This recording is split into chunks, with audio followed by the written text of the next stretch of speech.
in my bag now. Alright guys, so Sardine the Great here again with Jordan Southall, sailor from the Navy. And today we are going to talk about our differences between Air Force BMT and Navy BMT. So let's get started. Yeah, so just maybe to explain like basics of it. So I went through a flight. I had a flight that was like my classroom, my brothers, all people that I trained with.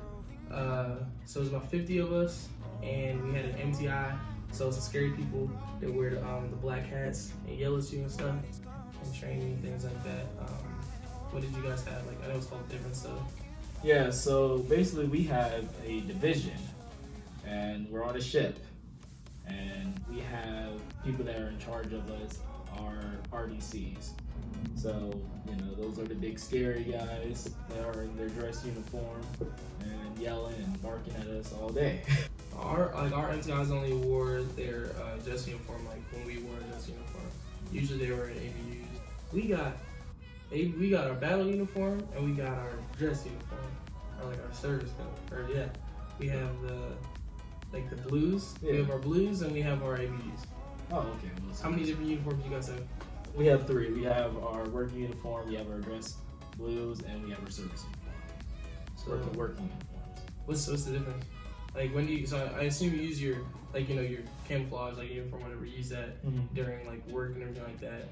Then what's the difference between like the dress uniform and your service uniform? I mean, when you're on duty, weekend, you have to wear your service uniform and dress uniforms for ceremonies.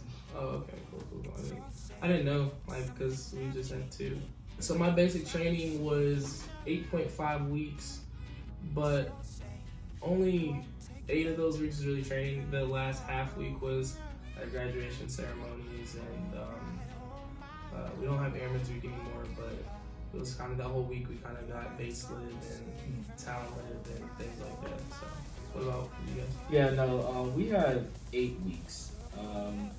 But the first week goes towards P days, which is where you get your hair cut and your shots and medical records checked and everything, ears, eyes, all that medical process, just to make sure that you're ready for fit for full.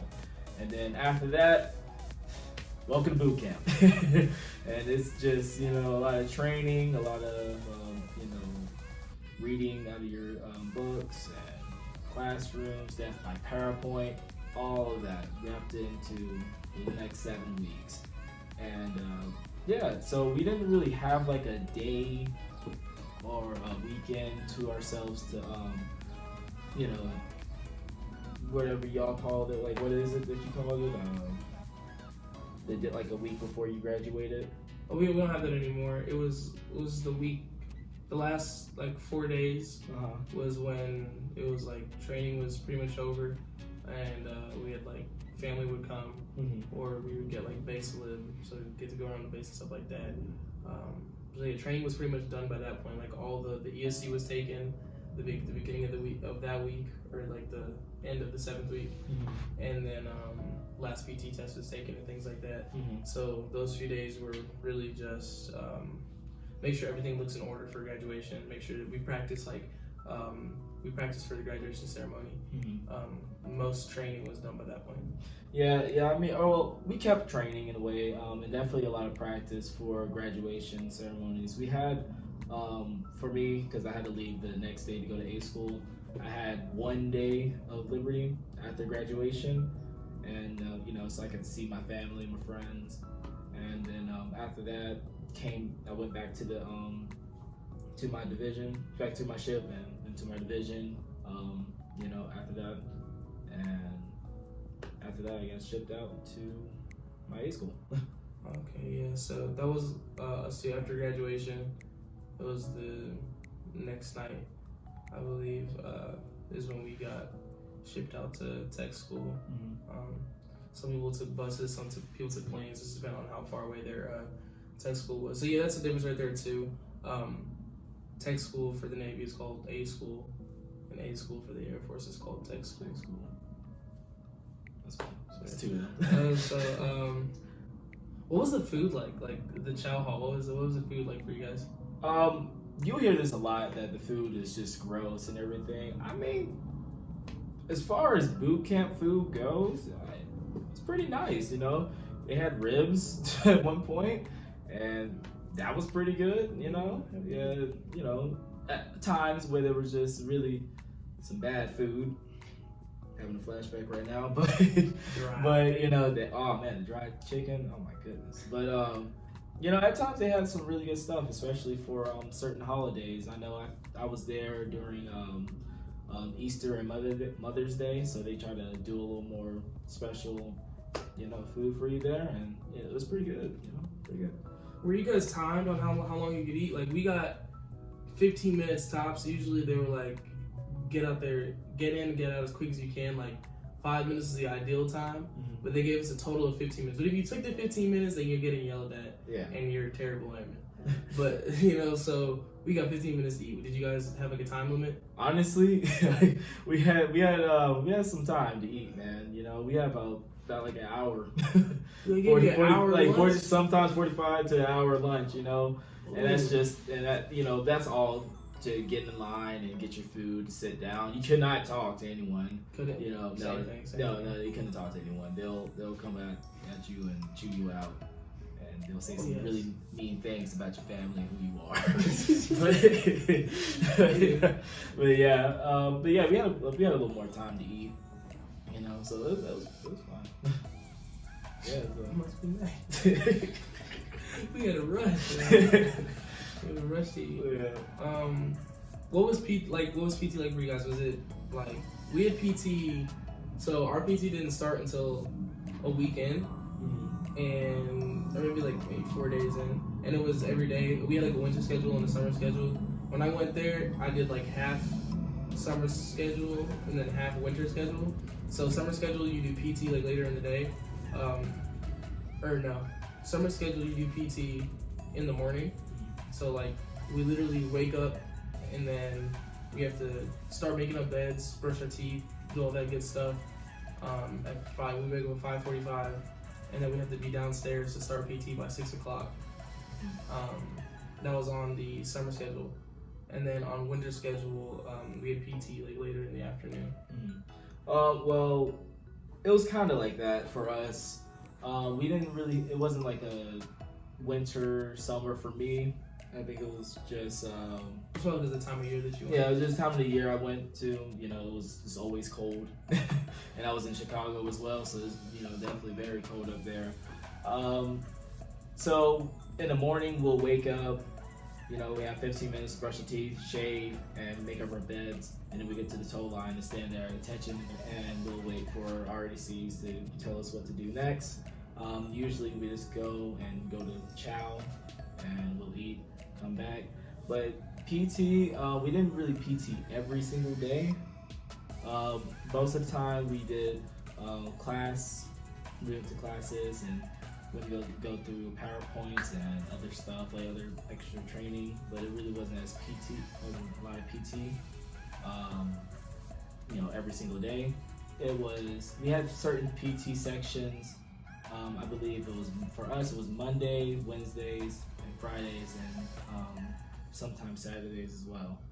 So we'll go to the gym, we'll run a mile, do sit-ups, push-ups, and, you know, work on certain machines there, and, you know, we'll do our certain workouts that way. Oh, so you guys went to the gym? Yeah, we went to the gym.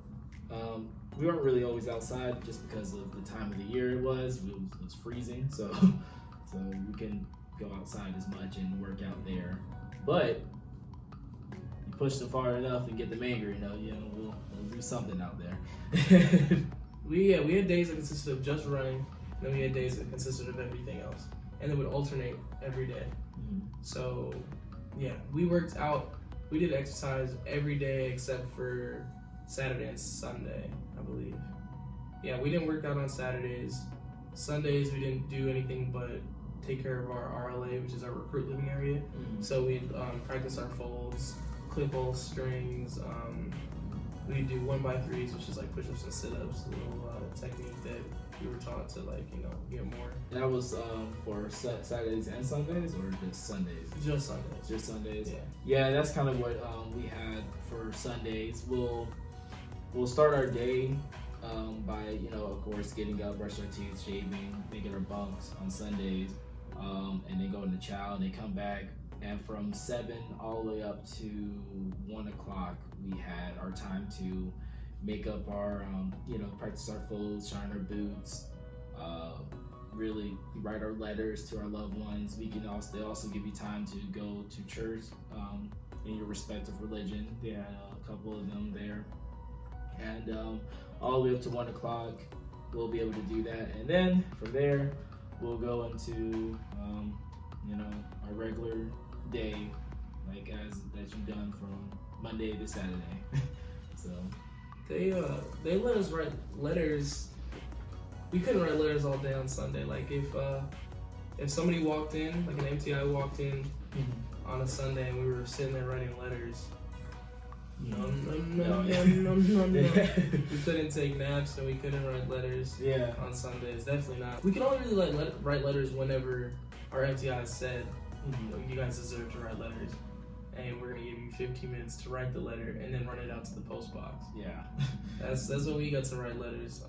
We also did have church services. We had like every church service there for every respective religion, things like that.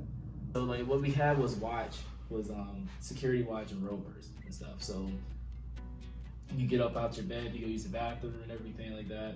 It's only allowed 8 people at a time. So any more than 8 people, you're doing something wrong. we had like watch.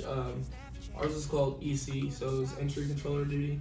So you'd have to stay at the door. There'd be people at the door throughout the entire day. So you had to stay at the door, and like whoever comes in, you had to ask, for their authority to enter. They have to show you their ID. They have to answer certain questions before they're allowed to come inside and stuff. But even during nighttime, I hated getting woke up. Oh my gosh. You got EC. Man. But like in nighttime for Air Force, I could speak for the Air Force.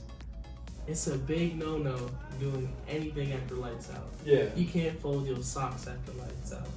Like if they say lights out and they walk in there and you're up, you're not sleeping, or you're not laying in your bed doing nothing but trying to sleep, you're getting in trouble. Yeah, no, I mean, for us, it's different. You're allowed to stay within your bunk, all right? And you can do whatever the heck you want in your bunk. They didn't say you have to go to sleep, but they gave you required time to sleep. They gave you the full 8 hours to sleep. But when it comes to getting up out of your bunk to go use the restroom, or if you want to practice some of your flows, they allow 8 people to be up at a time. So any number over 8, one of the RDCs that have rover watch or security watch at that time, they come into your room and they see more than 8 people up, the entire division gets chewed out, and you will have to pay for it in the morning or the next day. So yeah, I mean, so most of the time when I was there, I'll stay up and write a little bit of letter, like write a letter or so to someone, my family or friends, mainly to my girlfriend. But but I'll try to make it short, write a couple of things. Hey, I'm doing fine. Hey, yeah, this is good. This is cool, whatever. And I'll try to get to sleep as much as I can, because they will, you will not be able to want your sleep. Yes, you want your sleep, because you will not get some sleep at times. I know the first day I got there, we got off the bus, yelling, screaming, curse you out, and saying all types of things, but mom and dad and you. And so I was sitting there thinking, I'm like, all right, guys, so it's about 11 o'clock. I'm going to go to bed soon. 12 o'clock came by. I'm like, all right, this is the time. We're going to go to bed soon. We're going to wake up for the next morning. About 3 o'clock hit. I'm like, all right, something's different. 7 o'clock hit. And I was like, all right, so I guess I'm not going to sleep. And we did not go to sleep until 9 o'clock, maybe like 9 o'clock, maybe 10 o'clock the next day. So you want your sleep. Our first day, night, getting there. It's different for everybody because it's always a different person that takes people off the bus. Yeah. Our MTI was like an older dude, older master sergeant. You go on the bus, he's like, "Oh, you guys ready?" We're just like, Oh. we're like, yeah, none of us were expecting it because it wasn't our MTI. It was just somebody. It was probably like someone who just works in the office or whatever. Yeah. He's like, "You guys ready?" We're like, "Yeah." He's like, "All right, well, let's go. Line up outside." We're just like, okay. And then there's lady MTI outside. She's like, hurry up, let's go, hurry up, let's go. And we're just like, okay, this is where it begins. And then then eventually after a bunch of waiting, our actual MTI gets there and he starts like terrorizing us, like really roughing us up. But no, they didn't do too much like cursing or anything like that because like new rules with Air Force training and stuff like that, they're not allowed to. So they don't do too much of that. None of it at all, really. How long did it take for you to receive your first letter? Like, how many weeks in? I wrote my first letter probably the next week of being there. So I wrote my first letter, and about I want to say 5 days later. No, maybe a little bit more. Probably it was like another week until I got my first letter. And so yeah, I got my first letter like a week later, and that was good. It was really nice having that because honestly, guys, when you're away from family and all that, just getting that letter, that handwritten letter that someone actually took the time to write you, changes your entire perspective of like, yeah, you know what? I think I can go another week. I can keep going until I actually finish. So it's when people get the letters, it was like the best time in the world and also the worst, because like sometimes you won't get a letter and you'll see 1,000 people get 1,001, like just hey, this certain recruit, here you got a letter, certain recruit, you got a letter, certain recruit, you got a letter, and it's just like, man, where you're just hoping, you're like, all right, I'm gonna get one, this next one's gonna be it, and then it's just like, all right, that's all the letters for tonight, go to bed. And I'm like, well, all right. It took me 3 weeks. It took me 3 weeks to get my first letter. Yeah, it was pretty rough, man. Yeah, so like a lot of things that happen in basic training for Air Force and Navy are like pretty similar, and there's a lot of like little differences, but at the end of the day, basic training had the same purpose, right? Yeah.